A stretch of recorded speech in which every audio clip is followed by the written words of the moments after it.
interviendra sur certains. La reprise, c'est toujours difficile.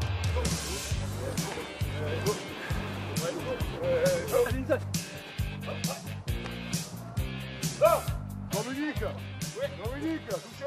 Jérémy, capitaine du stade niçois rugby, première. Bonsoir Jérémy. Bonsoir. Alors pourquoi le stade niçois rugby est si bon cette année?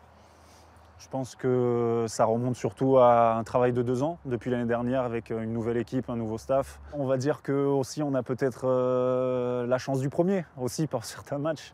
Mais non, on a des entraîneurs compétents, un entraîneur des 3 quarts qui est intervenant à 7, l'entraîneur des avants qui a déjà été champion de France Fédéral 1 et qui a fait une montée en Pro D2 avec Lille. Donc je pense qu'au niveau du staff, on a énormément de compétences avec le préparateur physique aussi. On a des joueurs qui sont internationaux, qui ont une carrière, qui ont joué à haut niveau. On a des joueurs écossais qui sont venus se greffer aussi, 5 joueurs écossais, qui apportent une plus-value à l'équipe. Donc aujourd'hui, toute cette homogénéité se ressent sur le terrain.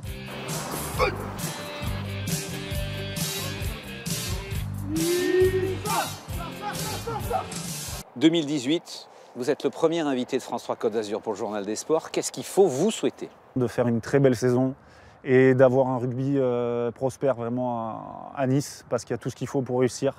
Les petites choses viendront se greffer au fur et à mesure, mais moi qui suis d'ici depuis toujours et qui ai vu les quelques clubs qu'il y a pu avoir, à l'époque du Racing depuis, j'aspire vraiment à ce qu'il y ait un grand club à Nice, et même si j'y suis plus, je serai le premier supporter à venir taper des mains dans les tribunes.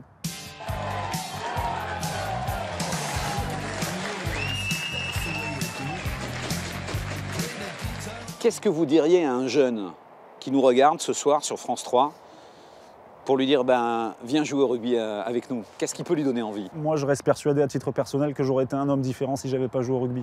Pourquoi? Parce que ça donne certaines valeurs au niveau du respect, du respect de l'adversaire envers soi, envers les arbitres par exemple, comme on peut le voir dans d'autres sports. Depuis qu'on est petit sur les bords du terrain, on nous apprend toujours à ne pas contester les décisions d'un arbitre et tout ça. Et je pense que ça peut nous éduquer aussi dans la vie. C'est comme on dit, il y a une phrase qui est dite, c'est l'école du rugby, l'école de la vie. Donc je pense honnêtement qu'un enfant, il a besoin de faire du sport. Et si en plus il peut faire du rugby, que les parents n'aient pas peur des commotions, tout ça, ça c'est au niveau. Les petits se régalent vraiment à l'école de rugby avec les copains et je pense que c'est le plus important.